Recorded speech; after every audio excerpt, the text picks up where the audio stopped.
السلام علیکم ورحمۃ اللہ وبرکاتہ۔ تمام تعریفیں رب تعالی جل شانہ کے لیے ہیں، جس نے ہمیں پیدا کیا، جو ہماری تمام ضرورتوں کو پورا فرما رہے ہیں۔ ہماری ہدایت کے سامان کے لیے اللہ رب العزت نے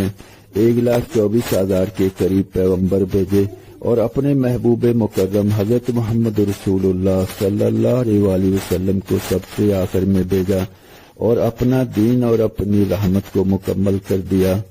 لاکھوں کروڑوں اربوں خربوں درود و سلام علی محمد وعلی آلہ وصحابہ وبارک وسلم۔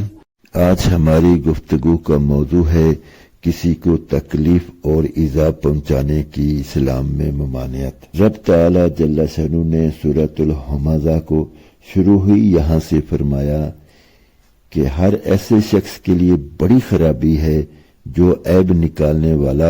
اور تانا دینے والا ہو۔ دراصل عیب نکالنا اور تانا دینا یہ تکلیف پہنچانے کی شکلیں ہیں۔ انسانوں کو تکلیف پہنچانے کی کئی صورتیں ہیں۔ ایک یہ جو آپ کے سامنے کھڑا ہو، اس کو آپ برا بھلا کہیں، اس کو جسمانی یا ذہنی کوئی تکلیف پہنچائیں۔ دوسری شکل یہ ہو سکتی ہے کہ آپ ان کے پیاروں کو برا بھلا کہیں یا کوئی تکلیف پہنچائیں، اور ایک شکل اس کی یہ بھی ہو سکتی ہے ان کے بڑوں کو برا بھلا کہیں یا ان کے مردوں کو برا بھلا کہیں۔ اس سے بھی مردے کو تو کوئی تکلیف نہیں ہوگی، لیکن جو ان کے زندہ رشتہ دار ہیں، جو ان سے محبت کرنے والے ہیں، جن کے دلوں میں ان کا احترام ہے، ان کو ضرور تکلیف پہنچے گی۔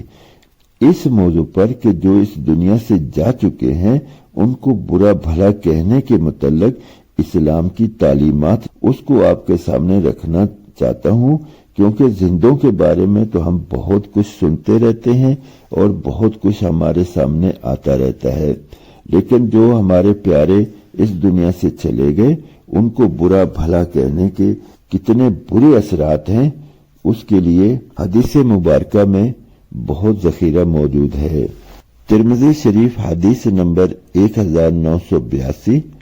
حضرت مغیرہ بن شعبہ رضی اللہ عنہ فرماتے ہیں، رسول مکرم حضرت محمد رسول اللہ صلی اللہ علیہ وسلم نے ارشاد فرمایا، مردوں کو برا بھلا مت کہو، اس سے تم زندوں کو تکلیف پہنچاؤ گے۔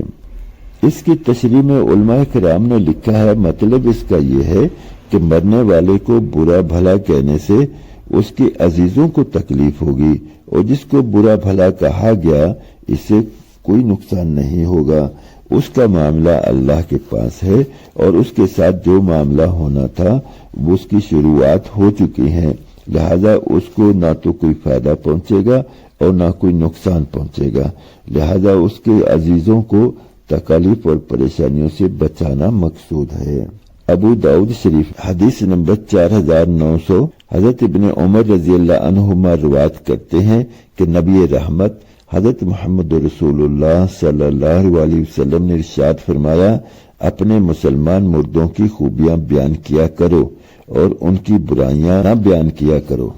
اللہ کے پیارے حبیب محمد کریم رؤوف الرحیم صلی اللہ علیہ وسلم کو رب تعالی جل شانہ نے رحمت للعالمین کا لقب عطا فرمایا ہے، اور یقیناً آپ باعث رحمت ہیں۔ آپ کی بات، آپ کا عمل، آپ کا قول، سب کچھ رحمت ہی رحمت ہے۔ آپ صلی اللہ علیہ وسلم نے جہاں زندوں کے بارے میں بہت کچھ ارشاد فرمایا اور ان کے ساتھ معاملات کو درست کرنے کے بارے میں فرمایا، وہیں آپ نے مردوں کو برا بھلا کہنے سے بھی منع فرمایا۔ یہ بھی ویسا ہی حکم ہے رب تعالی جل شانہ کی طرف سے جو نبی مکرم صلی اللہ علیہ وسلم نے ہم تک پہنچایا، جیسا زندوں کے حقوق کے بارے میں رب تعالی جل شانہ کے اور نبی رحمت حضرت محمد رسول اللہ صلی اللہ علیہ وسلم کے دوسرے احکامات ہیں۔ اب اس کے بارے میں بہت ہی غور کرنے کی بات ہے کہ ہم بعض اوقات بلا تکلف گپ شپ لگاتے ہوئے جو دنیا سے جا چکے ہیں ان کی برائی شروع کر دیتے ہیں۔ جب زندوں کی برائی کرتے کرتے دل بھر جاتا ہے تو مردوں کی برائی کو شروع کر دیتے ہیں۔ بہت ساری باتیں تو ہم سنی سنائی کہہ دیتے ہیں کہ فلاں وقت میں یہ ہوا تھا، وہ ایسا تھا، وہ ایسا تھا، حالانکہ نہ ہم اس وقت میں موجود تھے، نہ ہم ان سے کبھی ملے، لیکن سنائی بات ہی ہم کہنا شروع کر دیتے ہیں، حالانکہ سنی سنائی بات بلا تحقیق آگے کرنا، آگے پہنچانا، اس کو پھیلانا، اس کو بھی جھوٹ کہا گیا۔ اور ہمیں حکم ہے کہ جب کوئی آپ بات سنیں تو اس کو آگے پہنچانے سے پہلے اس کی مکمل تحقیق کر لیں اور اس کو اچھی طرح چھان پھٹک اس کی کر کے پھر آگے پہنچائیں۔ تو بجائے اس کے کہ ہم زندوں کے بارے میں اس حکم پر عمل کریں، ہم تو مردوں کے بارے میں بھی ایسی ایسی باتیں کہہ جاتے ہیں کہ جو حقیقت کے خلاف ہوتی ہیں، یا کم از کم ہمارے پاس ان کی تصدیق نہیں ہوتی۔ لہذا ان باتوں سے گریز کرنا، احادیث شریف میں تو صریحاً اور وضاحتاً یہ ارشاد فرما دیا گیا ہے کہ مردوں کو تو اس سے کوئی نقصان نہیں ہوگا، ان کو کوئی تکلیف نہیں ہوگی۔ ہاں، ان کے جو زندہ رشتے دار ہیں، جو ان کی محبت کرنے والے زندہ ہیں، ان کو ہم ضرور تکلیف پہنچا رہے ہیں اور اپنا نامہ اعمال سیاہ کر رہے ہیں۔ رب تعالیٰ جل شانہ مجھے، آپ کو اور ہم سب کو ان پر عمل کی توفیق عطا فرمائے، اور جو ہمارے بھائی بہن اس دنیا سے جا چکے ان کی تعریف بیان کرنے کی اور ان کی خوبیاں بیان کرنے کی اللہ ہمیں توفیق عطا فرمائے۔ آپ اندازہ لگائیں کہ یہ بھی ارشاد فرما دیا گیا ہے کہ جب آپ کسی میت کو غسل دے رہے ہوں اور اس میں آپ کوئی عیب والی چیز دیکھتے ہیں تو اس کا آگے ذکر تذکرہ کرنے سے بھی منع فرمایا،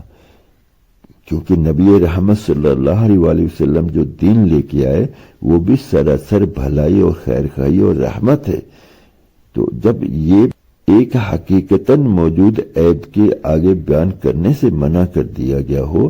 تو ایسی صورت میں جو چیز اس میں موجود ہی نہ ہو اس کا ذکر تذکرہ کرنا کتنا برا ہوگا اور رب تعالیٰ جل شانہ کو غصہ دلانے والا ہوگا۔ اس لیے گزارش ہے کہ ان باتوں کو اپنے دوست احباب عزیز و اقارب تک پہنچائیں، ان کو بھی نیکی کے اس کام میں شامل کریں کہ ہم دوسروں کی خوبیاں بیان کر سکتے ہوں تو خوبیاں بیان کریں، اس کا ہمیں باقاعدہ حکم بھی ہے۔ لیکن کسی کی برائی کریں گے تو اگر واقعی اس میں موجود ہے تو وہ تو غیبت ہو جائے گی، اور اگر نہیں ہے تو پھر وہ بہتان ہو جائے گا۔ جب زندوں کے بارے میں یہ ہے کہ اگر اس میں موجود نہ ہو تو بہتان ہے، اگر وہ عیب اس میں موجود ہو تو وہ غیبت ہے، تو مردوں کے بارے میں آپ خود اندازہ لگا لیں۔ اللہ رب العزت مجھے، آپ کو اور ہم سب کو اس پر عمل کی توفیق عطا فرمائے۔ اب تک کے لیے اتنا ہی، انشاءاللہ ملتے ہیں اگلی ویڈیو میں، تب تک کے لیے اللہ حافظ۔ السلام علیکم ورحمۃ اللہ وبرکاتہ۔